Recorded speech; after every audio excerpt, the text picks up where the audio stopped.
नमस्कार दोस्तों, आज के इस वीडियो में आपका हार्दिक स्वागत है। दोस्तों, आज हम बात करेंगे विलोम शब्द के बारे में।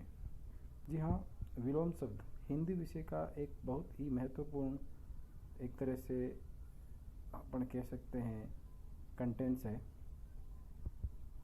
ये महत्वपूर्ण इसलिए हो जाता है क्योंकि हिंदी के अंदर जो पारिभाषिक शब्दावली होती है उसके अंदर विलोम शब्द, पर्यायवाची शब्द, अनेकार्थी, मुहावरे, लोकोक्तियाँ वगैरह ये चीज़ें आती है। और हिंदी के अंदर सिलेक्शन का जो प्रोसेस होता है इन्हीं के ऊपर टीका होता है। इसलिए ये ज़रूरी हो जाता है कि हम जो विलोम शब्द है, पर्यायवाची शब्द है, इन चीज़ों को बहुत ही अच्छे तरीके से प्रिपेयर करें, तैयार करें। तो हमारे चैनल ने ये कोशिश की है कि कुछ सेलेक्टिव जो वर्ड्स हैं उनको ढूंढकर आपके लिए कलेक्ट किया है। और आप जब इनको देखेंगे तो आपको खुद को लगेगा कि हाँ, ये वाकई में इम्पोर्टेंट टाइप के कुछ जो अपोजिट्स हैं, विलोम शब्द हैं, वो हो सकते हैं। इनमें से कुछ ऐसे हैं जो पुराने जो एग्ज़ाम हुए हैं उनमें आए हुए भी हैं।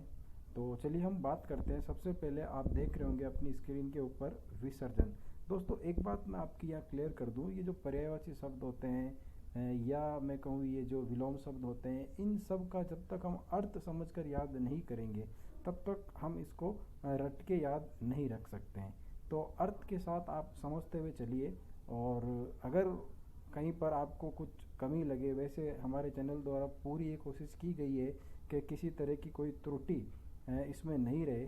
फिर भी हो सकता है कहीं पर कोई त्रुटि है, तो अगर आपको वहाँ पता पड़ रहा है तो आप कमेंट के माध्यम से हमें ज़रूर बताएं, ताकि हम जो हमारे फॉलोअर्स हैं उनको उसके बारे में आगाह कर दें। ठीक है, तो चलिए शुरुआत करते हैं। सबसे पहले विसर्जन। जी हाँ दोस्तों, विसर्जन का अर्थ होता है किसी काम को ऑफ करना। ऑफ का मतलब जैसे कोई काम रूटीन में है, उसका जब हम खात्मा करते हैं तो उसको विसर्जन बोला जाता है। तो विसर्जन का विलोम शब्द हो जाएगा आह्वान, यानी किसी चीज़ की शुरुआत करना। फिर नंबर 2 पर आप देख पा रहे होंगे दोस्तों, वरुण। जी हाँ, वरुण एक देवता का नाम है। तो वरुण अपन कह सकते हैं अच्छा आदमी या देवता समान। तो उसका हो जाएगा निष्ठुर। निष्ठुर का मतलब होता है पापी। क्या होता है? पापी, बुरा आदमी। ठीक है, तो ये इसका विलोम शब्द हो जाएगा। उसके बाद आप देख पा रहे होंगे उत्कर्ष। ठीक है, उत्कर्ष का मतलब होता है ऊपर उठना, यानी ऐसा कोई आदमी जो प्रोग्रेस कर रहा है। ठीक है, ऊपर उठ रहा है, उसको उत्कर्ष बोला जाता है। उत्कर्ष का अपोजिट हो जाएगा अपकृष। ठीक है, प्रमोशन और डिमोशन आप इसको समझ सकते हैं। उत्कर्ष मतलब ऊपर उठना, अपकृष का मतलब वापस नीचे जाना। तो 3 विलोम शब्द आपके यहाँ पर हो गए। नंबर 4 पर आप देख पा रहे होंगे रीत। रीत का मतलब होता है दोस्तों सत्य। बोलते हैं ना रूटीन में यही दुनिया की रीत है, तो वही है कि दुनिया का जो सच है वो यही है। ठीक है, उसके बाद रीत का जो अपोजिट हो जाएगा वो हो जाएगा अनरत। अनरत का मतलब होता है झूठ या मैं कहूँ मिथ्या। ठीक है, तो रीत का हो जाएगा आपके अनरत। उसके बाद आप देख पा रहे होंगे नंबर 5 पर है पतिव्रता। पतिव्रता का मतलब जो स्त्री अपने पति के ऊपर बिलीव करती है, या पतिव्रता नारी जो अपन कह सकते हैं, उसका हो जाएगा उल्टा। ठीक है, उसके बाद नंबर 6 पर आप देख रहे होंगे वक्र। वक्र का मतलब होता है दोस्तों टेढ़ा मेढ़ा। क्या होता है? वक्र यानी टेढ़ा मेढ़ा। और उसका हो जाएगा ऋजु। ऋजु का मतलब होता है सीधा। उसके बाद आप देख पा रहे होंगे उद्घाटन। उद्घाटन का मतलब किसी कार्य की शुरुआत करना। नंबर 7 पर है। और उद्घाटन का अपोजिट हो जाएगा समापन। समापन का मतलब किसी कार्य का एंड करना। ठीक है, उसके बाद उत्तम। उत्तम का मतलब होता है अच्छा या सबसे अच्छा। अधम का मतलब हो जाएगा खराब या बुरा। ठीक है, उसके बाद 9 नंबर पर है आमिष।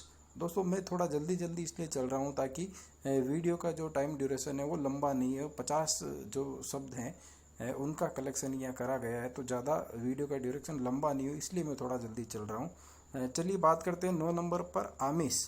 आमिष का मतलब होता है दोस्तों मांस का भक्षण करने वाला, यानी मांसाहारी जो होता है उसको आमिष बोला जाता है। ठीक है, तो आमिष का हो जाएगा निरामिष। ठीक है, निरामिष इसका मतलब हो जाएगा जो मांसाहारी, मतलब मांस नहीं खाता है तो शाकाहारी हो जाएगा। उसके बाद 10वें नंबर पर है इप्सित। इप्सित का मतलब होता है दोस्तों किसी चीज़ की चाह, इच्छा रखना। तो इप्सित का हो जाएगा अनइप्सित। चलिए बात करते हैं 11 नंबर पर, जहां आपको दिख रहा होगा अभिज्ञ। अभिज्ञ का मतलब होता है किसी चीज़ को जानने वाला। ठीक है दोस्तों, किसी चीज़ का जो जानकार होता है उसको अभिज्ञ बोला जाता है। तो उसका अपोजिट हो जाएगा अनभिज्ञ। अनभिज्ञ का मतलब नहीं जानने वाला। ठीक है, या अनजान आदमी। ऐसे और भी हैं जो आगे आपको देखने को मिलेंगे और ये अक्सर एग्जाम में पूछे जाते हैं, तो इनका आपको विशेष ध्यान रखना है। उसके बाद आलोक। आलोक का मतलब होता है अंधेरा, आलोक का मतलब होता है प्रकाश, उजाला। उसका अपोजिट हो जाएगा तम, यानी अंधेरा। उसके बाद ग्रामीण। ग्रामीण का मतलब हो गया दोस्तों गांव में रहने वाला। उसका अपोजिट हो जाएगा नागरिक, शहर में रहने वाला। उसके बाद संधि। उस संधि का अपोजिट हो जाएगा विग्रह। संधि का मतलब किसी शब्दों का जुड़ना, और विग्रह का मतलब उनका अलग होना। उसके बाद शाश्वत। शाश्वत का हो जाएगा क्षणिक। शाश्वत का मतलब जो हमेशा के लिए रहेगा वो शाश्वत, और जो क्षण भर के लिए रहेगा वो क्षणिक। उसके बाद कठोर। कठोर का हो जाएगा मृदु। यहाँ पर ध्यान रखना दोस्तों, सख्त का हो जाएगा मुलायम, कठोर का होगा मृदु। दोनों लगभग देखने में एक जैसे लगते हैं, व्याकरणिक दृष्टि से ये अलग हैं। तो व्याकरण की दृष्टि से ऐसा माना जाता है कि जिस काल वचन लिंग में शब्द आपको दिया होता है उसी काल वचन लिंग के अकॉर्डिंग उसका विलोम शब्द आपको देना होता है। ठीक है, जैसे बालक का आप लड़की नहीं लिख सकते, लड़का का लड़की लिखोगे, बालक का बालिका लिख सकते हो। तो आप समझ रहे होंगे मैं आपको क्या कहना चाह रहा हूँ।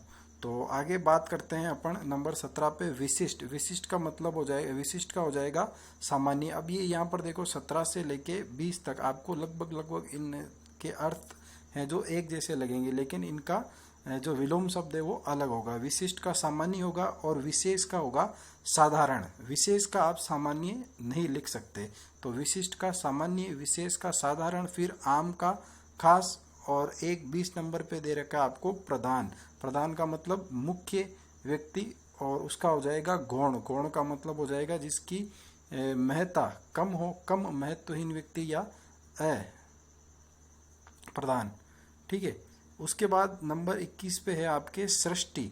सृष्टि का मतलब होता है किसी चीज की रचना, किसी चीज का निर्माण। तो उसका हो जाएगा प्रलय, किसी चीज का पूरी तरह से तबाह हो जाना।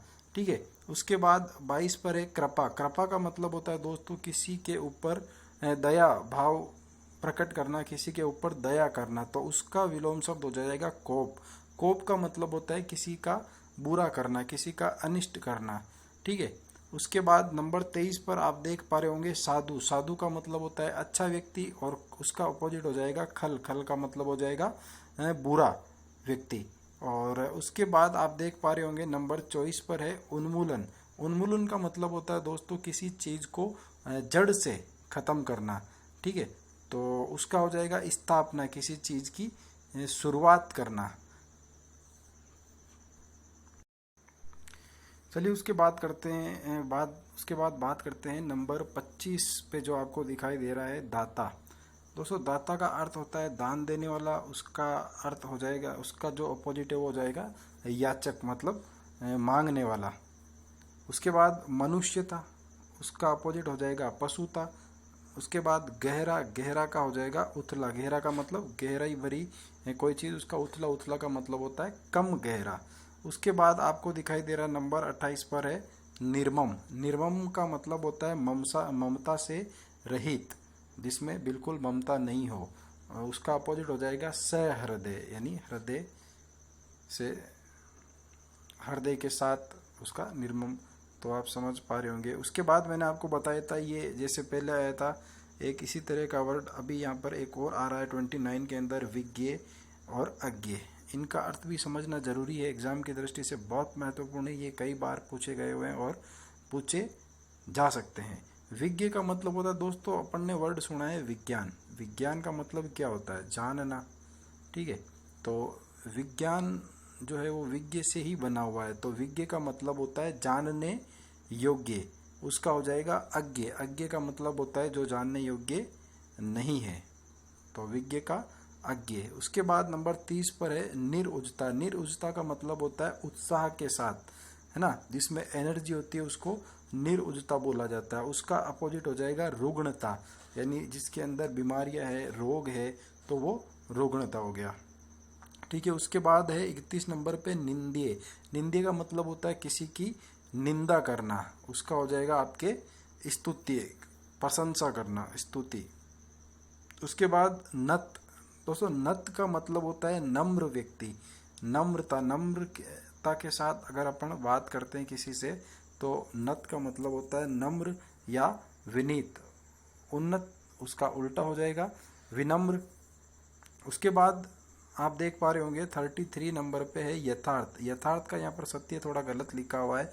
यथार्थ का हो जाएगा दोस्तों आपके कल्पित। यथार्थ का मतलब होता है सत्य। इसका अर्थ यहाँ पर सामने लिख दिया है जो कि गलत है। यथार्थ का मतलब होता है विलोम शब्द होता है कल्पित। ध्यान रखें, इसको थोड़ा करेक्शन कर लें। उसके बाद उपेक्षा। उपेक्षा का हो जाएगा अपेक्षा। उपेक्षा का मतलब किसी की उपेक्षा करना, और अपेक्षा मतलब उसका विलोम शब्द हो जाएगा। उसके बाद आपको दिखाई दे रहा है नंबर 35 पे निषिद्ध। निषिद्ध का हो जाएगा विहिप। विहिप नहीं होता दोस्तों, यहाँ पर विहित तय होता है। कई बार एग्जाम में विहिप भी लिखा होता है, तो आप ध्यान रखें इसका भी यहाँ पर अर्थ यहाँ पर दोनों का समझे आप। निषिद्ध का मतलब होता है वर्जित या जो नियम के खिलाफ हो, जो मानने योग्य नहीं हो, उसका हो जाएगा विहित, जो नियम के अनुरूप हो या जिसको माना जा सके। उसके बाद नंबर 36 पे है मलिन। मलिन का मतलब होता है जिसका मन साफ नहीं है, हैं, ठीक है। और निर्मल, निर्मल का मतलब हो जाएगा जिसका मन एकदम साफ है, मलिन का निर्मल। और नैसर्गिक का हो जाएगा कृत्रिम। नैसर्गिक का मतलब होता है प्रकृति के अनुसार, और कृत्रिम का मतलब हो गया एक तरह से मैन मेड, अपन कह सकते हैं आर्टिफिशियल। 38 में हो जाएगा पाश्चात्य। पाश्चात्य का हो जाएगा पौर्वात्य। पाश्चात्य संस्कृति जैसे अपन कहते हैं पश्चिमी सभ्यता, उसका हो जाएगा पौर्वात्य, पश्चिम पूर्व दिशा के अकॉर्डिंग भी आप इसको देख सकते हैं। चलिए बात करते हैं 39 पे, जिसमें आपको दिख रहा होगा परुष। दोस्तों परुष का मतलब होता है कठोर, तो उसका अपोजिट हो जाएगा कोमल। उसके बाद नंबर 40 पर आपको दिखाई दे रहा होगा प्रवृत्ति। प्रवृत्ति का हो जाएगा निर्वृत्ति। प्रवृत्ति का मतलब जो कंटिन्यू चला आ रहा, जैसे अपन कहते हैं ना, यही प्रवृत्ति है जो हमें अपनानी पड़ेगी। तो जो कंटिन्यू चली आ रही है वो प्रवृत्ति, और उसका अपोजिट हो जाएगा निर्वृत्ति। फिर 41 पे आप देख पा रहे होंगे पदोन्नत। उसका हो जाएगा पद अवनत। पदोन्नत मतलब प्रमोशन, पद अवनत मतलब डिमोशन। पद का ऊपर उठना, पद का नीचे आना। उसके बाद बहिरंग। बहिरंग का मतलब होता है ऊपरी अंग, और अंतरंग का मतलब होता है आंतरिक अंग। बाहरी अंग और आंतरिक जो अंग होते हैं वो। उसके बाद जंगम। जंगम का होता है दोस्तों स्थावर। ये कई बार एग्जाम में पूछा गया है दोस्तों, और एग्जाम के दृष्टिकोण से इम्पोर्टेंट भी है। इन दोनों का अर्थ समझिए आप। जंगम, जंगम का मतलब होता है दोस्तों जो चीज़ कंटिन्यू मूवेबल है, यानी एक जगह से दूसरे स्थान पर जाने वाला, जैसे अपन कह सकते हैं साधु, ठीक है। और स्थावर का मतलब होता है एक जगह पर स्थिर रहने वाली। जंगम का मतलब मूवेबल, चलने फिरने योग्य, और स्थावर का मतलब एक जगह स्थिर रहना। उसके बाद जड़। जड़ का अपोजिट होता है चेतन। दोस्तों जड़ का मतलब होता है निर्जीव, या जिसमें किसी तरह का कोई जीव ना हो, प्राण ना हो, उसको जड़ बोला जाता है। वैसे एक पेड़ का भी ये पार्ट है, तो वहाँ पर आपको नहीं जाना है। जड़ का मतलब निर्जीव हो गया या अचेतन हो गया, और इसका अपोजिट होता है चेतन। उसके बाद 45 पे आपको दिख रहा होगा खंडन और मंडन। खंडन का मतलब होता है किसी चीज़ को किसी चीज़ का खंड करना, तोड़ना, उसको नष्ट करना, और मंडन उसका अपोजिट हो जाएगा किसी चीज़ को बनाना एक तरह से। उसके बाद आप देख पा रहे होंगे क्रस। क्रस का मतलब होता है दोस्तों दुबला पतला। जो पतला कोई व्यक्ति होता है उसको क्रस बोला जाता है, और उसका अपोजिट होता है वो हो जाएगा पुष्ट। ठीक है। और हष्ट पुष्ट जैसे अपन बोलते हैं। मुख, मुख का मतलब होता है बोलने वाला, सॉरी मुख का मतलब होता है जो बहुत कम बोलता है, जो बिल्कुल नहीं बोलता है, उसको मुख बोला जाता है। जैसे कहते हैं ना कई बार कि जो जनता है वो इस घटना को मुख दर्शक बनकर वहाँ खड़ी रही, यानी बिना कुछ बोले हुए वहाँ खड़ी रही, उसका हो जाएगा वाचाल। वाचाल का मतलब होता है बहुत ज़्यादा बोलने वाला। उसके बाद हो जाएगा योगी। योगी का हो जाएगा भोगी। योगी का मतलब ऐसा व्यक्ति जिसने दुनियादारी एक तरह से त्याग दी है। उसके बाद भोगी हो जाएगा मतलब सभी चीज़ों का भोग करने वाला भोगी, और सब चीज़ों का त्याग करने वाला योगी। उसके बाद राग। राग का मतलब होता है किसी के साथ प्रेम पूर्ण व्यवहार करना, उसका हो जाएगा द्वेष। किसी के साथ अप्रेम पूर्ण व्यवहार करना। उसके बाद सृजन।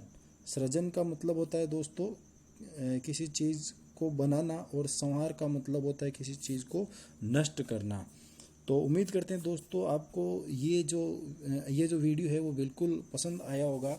आगे जो हम बात करेंगे इसी टॉपिक के ऊपर बात करेंगे, और इसी तरह के 50 जो विलोम शब्द है वो आपके लिए लेकर आएंगे। फिलहाल इस वीडियो में इतना ही।